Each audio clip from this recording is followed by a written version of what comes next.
अस्सलाम वालेकुम। पिछले 10 से 12 साल के अरसे में बिटकॉइन, इथेरियम और दूसरी कई क्रिप्टो करेंसीज ना सिर्फ ट्रेड हो रही हैं बल्कि उनकी अहमियत और वैल्यू के अंदर बड़ी तेज़ी से इजाफा होता चला जा रहा है। इवन दो कि जो लोग इतने सालों से बिटकॉइन को ट्रेड कर रहे हैं उनको भी सही तरह अंदाज़ा नहीं है कि बिटकॉइन या ब्लॉकचेन या क्रिप्टो करेंसीज इन जनरल इनकी यूटिलाइजेशन क्या है, मकसद क्या था और क्यों इतनी तेज़ी से इजाफा होता चला जा रहा है। लेट्स से अगर मैं आपसे एक सवाल करूं कि क्या आप ब्लॉकचेन को या इवन दो के बिटकॉइन को आसान अल्फाज में डिफाइन कर सकते हैं तो शायद आपका जवाब यही होगा, या तो आपको पता नहीं होगा कि बिटकॉइन क्या है या आपको एग्जैक्टली नहीं पता कि ये काम कैसे करता है और एक्चुअली इसकी वैल्यू में क्यों इजाफा हो रहा है। अगर आप ये वीडियो मुकम्मल देख लें तो क्रिप्टो करेंसीज और ब्लॉकचेन के मतलब आपकी जो भी कंफ्यूजन्स हैं वो भी आपकी दूर हो जाएंगी और आपको इसका एग्जैक्ट पोटेंशियल भी पता चल जाएगा। इस सारी चीज को समझने के लिए थोड़ा सा मैं आपको हिस्ट्री में लेके जाऊंगा। इंसानी तारीख में शुरू से ही ट्रेड तो होती आ रही है। जैसे लेट से हजारों साल पहले या सैकड़ों साल पहले एक किसान है और एक मछेरा है। मछेरे के पास मछली है, किसान के पास गंदुम है। दोनों आपस में एक्सचेंज करना चाहते हैं, अपनी चीजों को आपस में ट्रेड करना चाहते हैं। तो सिंपल है, वो एक मछली ले लेगा और दूसरा उसको एक खास क्वांटिटी में तयशुदा मिकदार में गंदुम दे देगा। यहां पे एक प्रॉब्लम आया कि किसान को सारा साल मछली नहीं चाहिए, लेकिन गंदुम मछेरे को सारा साल चाहिए। उसको हर रोज रोटी पकानी है और खानी है, लेकिन किसान हर रोज मछली नहीं पकाता। तो किसान और मछेरे की जो ट्रेड हो रही है वो सारा साल नहीं हो सकती। तो इस प्रॉब्लम का हल इस तरह निकला कि उनको एक तीसरी आइटम की एडिशन करना पड़ी, जिसको हम आसान अल्फाज में एज ए करेंसी कहते हैं। कि उनको एक तीसरी ऐसी कमोडिटी या चीज लेके आना पड़ी जिससे मछेरा किसान से गंदुम खरीद सके और मछली के अलावा कुछ ऐसी एक चीज किसान को मिल जाए जिस चीज को वो आगे किसान दूसरी मार्केट्स में जाके या दूसरे लोगों के साथ जाके ट्रेड दोबारा कर सके। जैसे जैसे ये दुनिया तरक्की करती गई, स्टार्ट में एज ए करेंसी मवेशी यूज होते थे, हथियार यूज होते थे, तलवारें यूज होती थी, चाकू यूज होते थे। और जैसे जैसे थोड़ी सी और तरक्की हुई, रियासतें बनना शुरू हुई, तो उन चाकुओं से या मवेशियों से निकल के मेटल्स के ऊपर आ गए, धातुओं के ऊपर आ गए, जैसे सोना, चांदी, तांबा वगैरह। और फिर आगे थोड़ी सी तरक्की हुई, उनके सिक्के बना दिए गए जो कि हर एक रियासत का अपना सिक्का था और उस सिक्के की अपनी एक वर्थ थी, उस वर्थ के ऊपर ट्रेड हुआ करती। वो सिक्का चांदी का है, सोने का है या किसी भी मेटल का है, उस मेटल के हिसाब से उसकी एक वर्थ थी, एक वैल्यू थी और सबको उस वैल्यू पे ट्रस्ट होता था। अगर ट्रस्ट नहीं होगा किसी करेंसी के ऊपर लोगों का, तो उस करेंसी को आप एज ए ट्रेड यूज ही नहीं कर पाएंगे। सो यहां से हमने करेंसी की कुछ करेक्टरिस्टिक्स निकालनी। एक तो करेंसी की अपनी एक वैल्यू होनी चाहिए, अपनी एक यूटिलाइजेशन होनी चाहिए। दूसरा, करेंसी पर लोगों का या पब्लिक का इन जनरल ट्रस्ट होना चाहिए और वो ट्रस्ट आमतौर पर रियासत की तरफ से आवाम में पैदा किया जाता था कि ये सिक्का हम रियासत की तरफ से आपको एज ए करेंसी दिया जाता है, आप इसको करेंसी के तौर पे यूज करें और इस पर ट्रेड करें। सो ट्रस्ट और अपनी एक वैल्यू, ये दो चीजें हमारी करेंसी की करेक्टरिस्टिक्स में हमें मिल गई। जैसे जैसे दुनिया ने थोड़ी मजीद तरक्की की और दौलत भी बढ़ना शुरू हुई, तो ट्रेड्स का जो वॉल्यूम था वो भी बढ़ना शुरू हो गया और साथ में ट्रेड्स, बहुत बड़ी बड़ी ट्रेड्स होना शुरू हो गई। जैसे किसी रियासत ने दूसरी रियासत से कोई गंदुम खरीद ली, तो अब अगर वो सोने के सिक्कों में ट्रेड कर रहे हैं तो उनको तो बहुत भारी भरकम सोने के सिक्के लाद के उस रियासत तक पहुंचाने पड़ेंगे। तो इसमें ट्रांसपोर्टेशन का मसला आ जाता है और इसमें इतने सिक्के भी तो इकट्ठे करने हैं रियासत ने, सो उनको इकट्ठे करने का मसला आ जाता है। सो ये मसाइल जब सामने आए तो रियासत ने और ताजरों ने मिलके एक इसका हल निकाला कि हम अपने सिक्के सारे स्टेट के पास या गवर्नमेंट के पास रखवा देते हैं और गवर्नमेंट से एक रिटन पेपर ले लेते हैं, जिस पेपर पर गवर्नमेंट की स्टैंप होगी कि इतने सिक्के हमारे पास मौजूद हैं इस शख्स के। और अगर वो पेपर ट्रेड के दरमियान दूसरे ताजर को दे देता है तो दूसरा ताजर जाकर उस गवर्नमेंट से वो सिक्के ले सकता है वो पेपर दिखाकर। यही कंसेप्ट आगे बढ़ के हालिया दौर में बैंक्स और पेपर मनी की शक्ल में आन पहुंचा कि अब हमारे पास पेपर मनी है, हमारे पास चेक्स हैं और बैंक में हमारा पैसा पड़ा हुआ है। एक ताजर दूसरे को चेक देता है और दूसरा ताजर बैंक से जाके वो चेक देकर कैश ले लेता है। और वो जो कैश है, जैसे $1 का एक नोट है या पाकिस्तानी रुपीज में 100 रुपए का नोट है, तो उस $1 की वर्थ का सोना स्टेट ने अपने जखायर में रखा होता था और पब्लिक को ये राइट था कि वो अगर जाकर $1 का $100 का नोट या बिल गवर्नमेंट को देते हैं या सेंट्रल बैंक को देते हैं तो उसके बदले में वो उसको उतनी वर्थ का सोना देंगे। वर्ल्ड वॉर 1 तक दुनिया में जो रिजर्व करेंसी मानी जाती थी वो ब्रिटिश पाउंड था, लेकिन वर्ल्ड वॉर 1 में जब पूरे यूरोप से सोने के जखायर खाली करके जंग के लिए फंडिंग दी जा रही थी और इसी दौरान यूरोप ने यूएस से यूएस डॉलर की शक्ल में उधार भी लिया, तो दुनिया को रियलाइजेशन हुई कि यूएस डॉलर भी एक स्ट्रॉन्ग करेंसी है। और वर्ल्ड वॉर 2 के बाद यूएस डॉलर को एज ए रिजर्व करेंसी मान लिया गया और उसकी बेसिक वजह यही थी कि उस वक्त दुनिया में सबसे ज्यादा जो सोना या गोल्ड का जखीरा था वो यूएस के पास था। तो ऑब्वियसली जिसके पास सबसे ज्यादा सोना है उसकी सबसे ज्यादा पावरफुल करेंसी होनी चाहिए। लेकिन थोड़ा ही वक्त गुजरा, 1959 में यूएस डॉलर की जो क्वांटिटी है या अमाउंट है वो उनके जखीरा शुदा सोने से ज्यादा हो गई, बढ़ गई। और जो डॉलर के नोट के ऊपर एक लाइन लिखी आती थी कि payable to the bearer on demand, वो भी 1969 में हटा ली गई।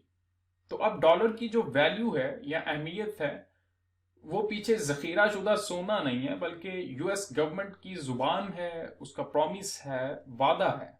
उसी बेस पे अभी यूएस डॉलर की प्राइस, उसकी वैल्यू और उसको ट्रेड में उसकी यूटिलाइजेशन, ये सारा कुछ उनके प्रॉमिस के ऊपर ही चल रहा है। और ऐसी करेंसी जिसको कोई कमोडिटी बैक नहीं करती, इस केस में जैसे सोना बैक नहीं कर रहा यूएस डॉलर को, तो ऐसी करेंसी को हम फियाट करेंसी कहते हैं। ये फियाट वर्ड जो है क्रिप्टो करेंसीज की दुनिया में बहुत आम यूज किया जाता है। सो सिंपली इसका मतलब ये है कि वो करेंसी जिसके पीछे कोई कमोडिटी नहीं है। सो फियाट करेंसी करती क्या है? फियाट करेंसी से जो पावर है वो सेंट्रल बैंक को चली जाती है या गवर्नमेंट को चली जाती है।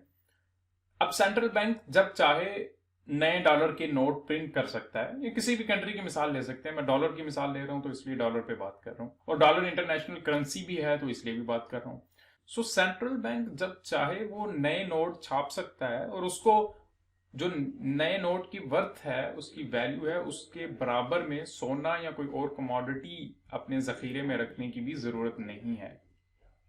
और यही एक वजह है कि पिछले 50 साल से डॉलर और गोल्ड की अगर आप परचेजिंग पावर को कंपेयर करें तो गोल्ड की शायद परचेजिंग पावर वही की वही है और डॉलर की परचेजिंग पावर बहुत नीचे आ चुकी है। पिछले 50 साल से कंटिन्यूसली गोल्ड से कंपैरिजन करें तो गिरती चली जा रही है, गिरती चली जा रही है। इसी तरह फियाट करेंसी से इन्फ्लेशन भी बढ़ती चली जाती है। इन्फ्लेशन तो चले बढ़ ही रही है, लेकिन अगर कसरत से आप यूएस डॉलर को प्रिंट करना शुरू कर दें, क्योंकि गोल्ड तो पीछे है नहीं है, सिर्फ एक जुबान है गवर्नमेंट की या डेप्ट है कि आप हम इतना कर्जा ले रहे हैं, इतने डॉलर प्रिंट करेंगे और बाद में हम इतना कर्जा वापस कर देंगे। इससे क्या होता है? इससे इन्फ्लेशन आती है, और अगर आप बहुत ज्यादा प्रिंट करते हैं तो हाइपर इन्फ्लेशन से इकोनॉमी कोलैप्स कर सकती है। ये इतनी लंबी दास्तान का मकसद ये था कि आपको करेंसी की समझ आ सके कि करेंसी यूज क्यों होती है और करेंसी की खास करैक्टरिस्टिक्स क्या हैं। सो अब तक समझ आया कि गोल्ड, सिल्वर या कोई भी कमोडिटी जिसको आप एज ए करेंसी यूज करते हैं वहां तक बात ठीक थी। आप पेपर करेंसी यूज करते हैं, उसके बैक में कोई कमोडिटी रखते हैं, यहां तक भी बात ठीक थी। लेकिन जब आप फियाट करेंसी के ऊपर आ जाते हैं तो यहां पे फ्लॉज शुरू हो जाते हैं।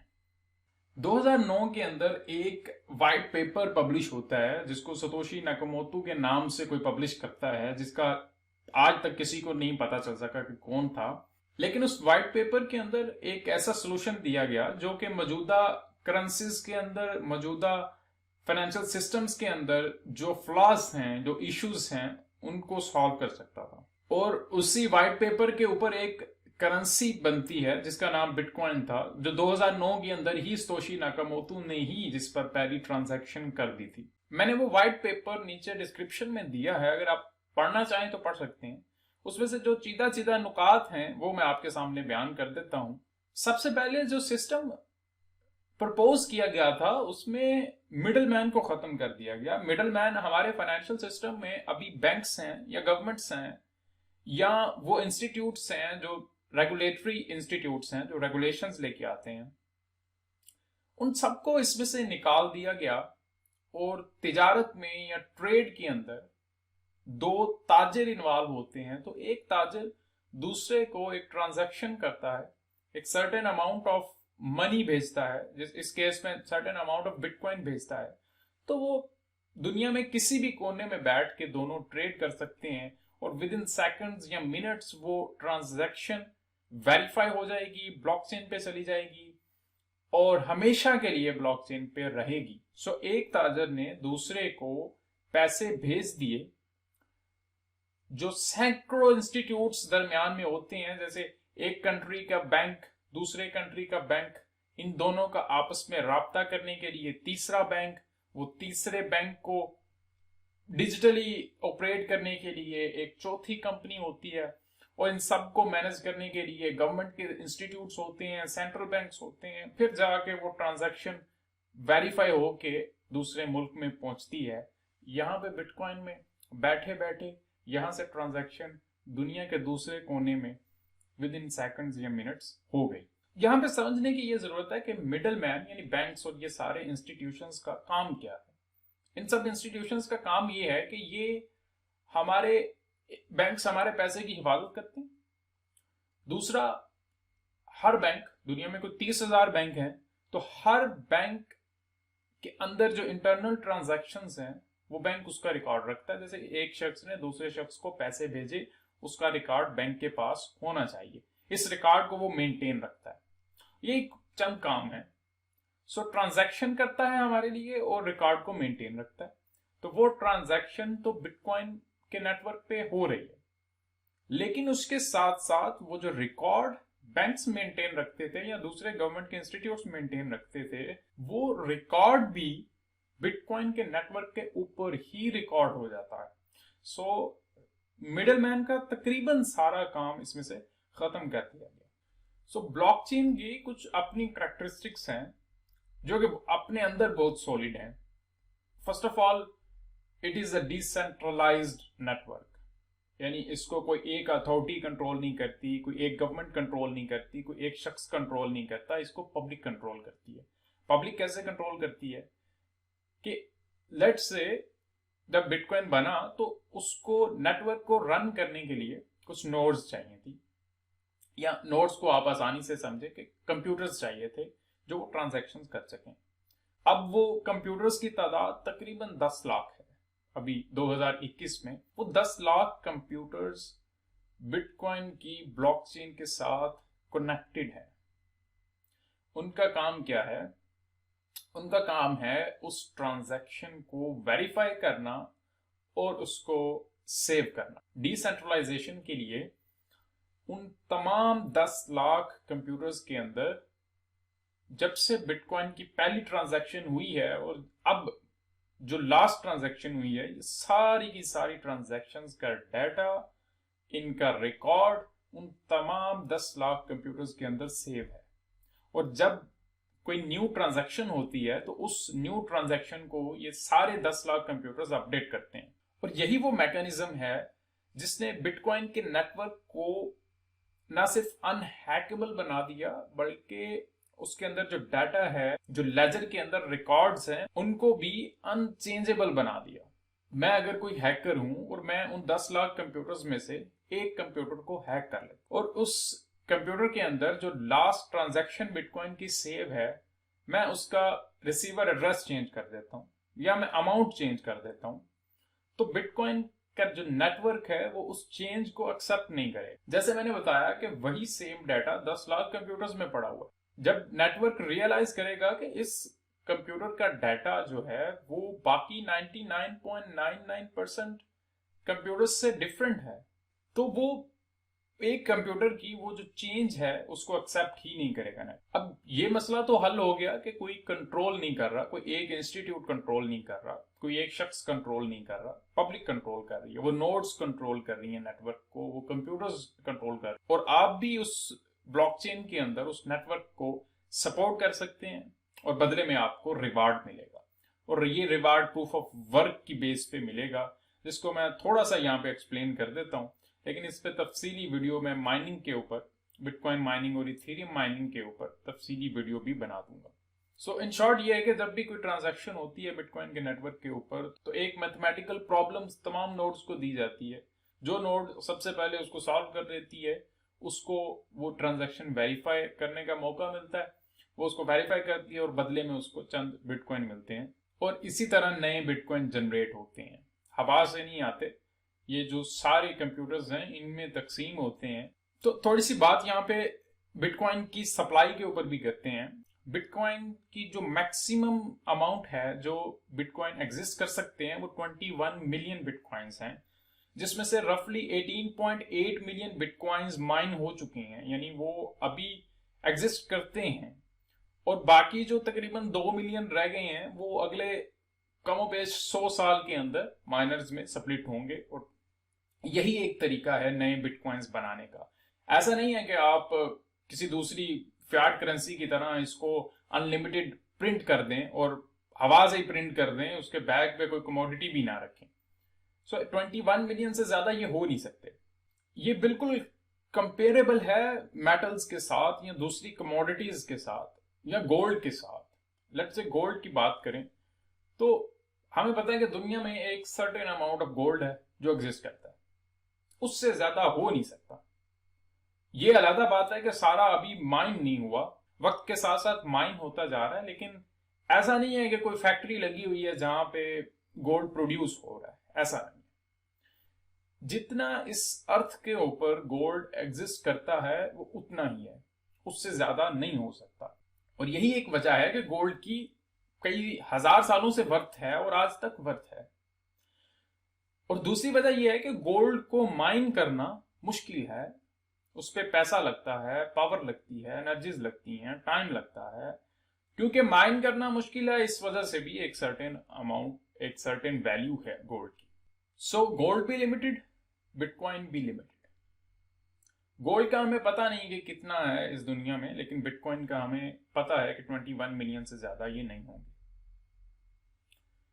गोल्ड की माइनिंग भी मुश्किल है और बिटकॉइन की भी माइनिंग मुश्किल है। बिटकॉइन की माइनिंग जैसे जैसे माइनर्स की तादाद बढ़ती जाती है, जैसे जैसे उन नोड्स की या कंप्यूटर्स की तादाद बढ़ती जाती है, वो जो मैथमेटिकल प्रॉब्लम जो दी जाती है उसकी डिफिकल्टी इंक्रीज कर दी जाती है। ये मिसाल के तौर पे स्टार्ट में 2010 में, 11 में, 12 में बिटकॉइन को माइन करना बहुत आसान था, आप अपने पीसी के ऊपर माइन कर सकते। जैसे जैसे वक्त गुजरा, बिटकॉइन की नोड्स बढ़ती चली गई, माइनर्स नए अटैच होते गए, तो जो डिफिकल्टी है वो भी बढ़ती गई। अब वो पीसीज पे माइन नहीं हो सकता, उसके लिए एक सर्टेन अमाउंट ऑफ आपको हैश पावर चाहिए। वो हैश पावर आपके पास एग्जिस्ट करती है तो तब आप बिटकॉइन को माइन कर सकते। उस हार्डवेयर से उस certain amount of hash power को रिसीव करने के लिए हमें इलेक्ट्रिसिटी की जरूरत पड़ती है। सो एक कॉस्ट भी है माइनिंग के अंदर, एक इनिशियल इन्वेस्टमेंट भी है उस हार्डवेयर की शक्ल में, और इंतजार भी है, क्योंकि थोड़ा थोड़ा थोड़ा थोड़ा थोड़ा थोड़ा करके ही ये माइन होता है। और हर 4 साल के बाद जो एक ब्लॉक के ऊपर बिटकॉइन मिलते हैं वो हर 4 साल के बाद हाफ कर दिए जाते हैं, जिससे बिटकॉइन की माइनिंग का जो कंपटीशन है माइनर्स के दरमियान में वो भी इंक्रीज हो जाए। सो अभी तक हमने देखा कि जो गोल्ड की करैक्टरिस्टिक्स हैं वही तकरीबन बिटकॉइन की भी करैक्टरिस्टिक्स हैं। इसी वजह से इसको डिजिटल गोल्ड का नाम भी दिया जाता है। ये कुछ टेक्निकल और नॉन टेक्निकल डिटेल्स थी जो उस वाइट पेपर में भी थी और जनरली जो बिटकॉइन के साथ एफिलिएटेड हैं वो मैंने आपको बता दी है। अब थोड़ी सी बात ये कर लेते हैं कि बिटकॉइन की इतनी वैल्यू क्यों इंक्रीज हुई है लास्ट 10 ईयर्स की अगर बात करें तो one of the best asset है प्रॉफिट के लिहाज से। इसके आसपास भी पिछले 10 साल में कोई ऐसी कंपनी, कोई ऐसा एसेट नहीं है जिसने इसके आसपास भी प्रॉफिट दिया हो। बिटकॉइन की जो इतनी तेजी से प्राइस बढ़ रही है वो उसकी लिमिटेड सप्लाई है और दूसरा आवाम के अंदर, पब्लिक के अंदर रियलाइजेशन है कि वाकई ये एक ऐसा सिस्टम है जिसको हम फ्यूचर का फाइनेंशियल सिस्टम कह सकते हैं, या इन शॉर्ट बिटकॉइन की बात करें तो हम बिटकॉइन को फ्यूचर की करेंसी कह सकते हैं। और लोग इसको यूज कर रहे हैं। जैसे जैसे लोग यूज करना ज्यादा करेंगे, जैसे जैसे नए लोग इसमें आते जाएंगे, नई इन्वेस्टमेंट्स आती जाएंगी, डिमांड बढ़ती जाएगी, सप्लाई तो उतनी ही है जितनी मैक्सिमम हो सके, तो ऑब्वियसली वो फिर प्राइस बढ़ेगी बिटकॉइन की, तो वो डिमांड बैलेंस होगी। और ये आने वाले 5 साल 10 साल की मैं बात करूं तो ये फिर उसी तेजी से बढ़ता जाएगा, इसमें कमी नहीं आने वाली। आप शायद ये सोचते हो कि मैंने देर कर दी बिटकॉइन में इन्वेस्ट करते करते, या मैं इन जनरल ब्लॉकचेन में इन्वेस्टमेंट करते करते मैंने देर कर दी। ऐसा बिल्कुल नहीं है। अभी भी ये ब्लॉकचेन की बिगनिंग है, इस इकोसिस्टम की बिगनिंग है। बहुत सारे अभी भी ऐसे प्रोजेक्ट्स नए आ रहे हैं जो डिफरेंट फील्ड्स के अंदर डिफरेंट प्रॉब्लम्स का सॉल्यूशन पेश कर रहे हैं। उन प्रोजेक्ट्स में अगर आज आप इन्वेस्ट करते हैं तो 5 साल बाद या 10 साल बाद आपकी इन्वेस्टमेंट हंड्रेड्स ऑफ टाइम्स हो चुकी होगी। लेकिन ब्लॉकचेन की फील्ड सिर्फ बिटकॉइन तक महदूद नहीं है।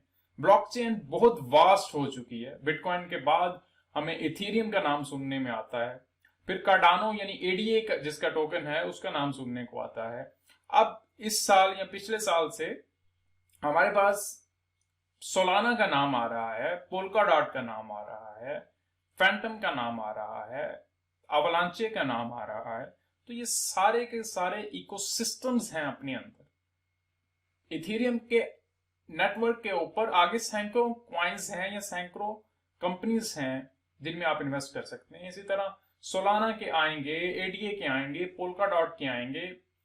ये सारे के सारे आपस में compete कर रहे हैं एक ऐसा इकोसिस्टम, एक ऐसा नेटवर्क देने के लिए जिसके ऊपर स्मार्ट कॉन्ट्रैक्ट्स रन किए जा सकते। स्मार्ट कॉन्ट्रैक्ट्स के ऊपर मैं तफसील से कुछ वीडियोस बनाऊंगा जिसमें हम कंपेयर करेंगे सोलाना, इथेरियम, फैंटम, अवलांचे वगैरह को, और देखेंगे कि इनमें से कौन से ऐसे हैं जो टेक्नोलॉजी वाइज अच्छे हैं और अभी उनके इकोसिस्टम में अगर इन्वेस्ट किया जाए तो हम फ्यूचर में अच्छी गेन्स हासिल कर सकते। तो ब्लॉकचेन सिर्फ एक करेंसी तक महदूद नहीं रह गई। ब्लॉकचेन के आने से बहुत सारी तब्दीलियां आ गई। अब ब्लॉकचेन की आप एप्लीकेशंस हेल्थ सेक्टर में देख सकते हैं, ब्लॉकचेन की एप्लीकेशंस फाइनेंशियल सेक्टर में हैं, ब्लॉकचेन की एप्लीकेशंस एग्रीकल्चर सेक्टर में हो सकती हैं, ब्लॉकचेन की एप्लीकेशंस गवर्नमेंट के इंस्टीट्यूट्स में हो सकती हैं। इनफैक्ट जहां जहां डाटा एग्जिस्ट करता है वहां वहां ब्लॉकचेन की एप्लीकेशंस हो सकती। अभी भी ब्लॉकचेन के अंदर या क्रिप्टो करेंसीज के अंदर सैकड़ों ऐसे वाक़े हैं और आगे आएंगे जिनमें आप इन्वेस्ट करके अपने फ्यूचर को सिक्योर कर सकते, जो इन्वेस्टमेंट आपकी अगले 5-10 साल की सबसे बेहतरीन इन्वेस्टमेंट रहेगी। पाकिस्तान में पिछले 1-2 साल में क्रिप्टो करेंसीज की तरफ काफी रुझान हुआ है लोगों का, लेकिन वो रुझान महदूद हुआ है सिर्फ चंद सिग्नल्स के ऊपर, उन सिग्नल्स की पेज पे ट्रेड करने के ऊपर। इससे ज्यादा क्रिप्टो करेंसीज या ब्लॉकचेन के ऊपर काम नहीं हुआ और ना ही लोगों तक वो नॉलेज पहुंचा है जिससे कोई शख्स कैपेबल हो जाए कि वो न्यू प्रोजेक्ट्स को आइडेंटिफाई कर सके और उन प्रोजेक्ट्स में इन्वेस्ट करके अच्छे गेन्स हासिल कर सके। लेकिन वो प्रोजेक्ट्स आइडेंटिफाई करने से पहले आपको उन प्रोजेक्ट्स की टेक्नोलॉजी को समझना पड़ता है, ब्लॉकचेन को जनरली समझना पड़ता है। और ऐसा नहीं है कि सारे ही प्रोजेक्ट्स कामयाब होंगे, 100 में से शायद एक प्रोजेक्ट कामयाब हो, लेकिन वो एक प्रोजेक्ट आप आइडेंटिफाई कर सकते हैं अगर आपको राइट सेट ऑफ नॉलेज है। और सैकड़ों ऐसे प्रोजेक्ट्स भी होंगे जो स्कैम होंगे, जैसे 2017 में आईसीओस के नाम पे सैकड़ों ऐसे प्रोजेक्ट्स आए जो आज एग्जिस्ट ही नहीं करते। अगर आप अपने आप को क्रिप्टो करेंसी इन्वेस्टर समझते हैं, वो आप $50 इन्वेस्ट कर रहे हैं या $50,000 इन्वेस्ट कर रहे हैं, ये मैटर नहीं करता। मैटर करता है कि आप किस तरह इन्वेस्ट कर रहे हैं। अगर तो आपने कोई ग्रुप ज्वाइन किया हुआ है या ग्रुप्स ज्वाइन किए हुए हैं जहां से आपको सिग्नल मिलता है और उस सिग्नल के ऊपर आप ट्रेड करते हैं, तो इन ग्रुप्स की हिस्ट्री कुछ अच्छी नहीं है।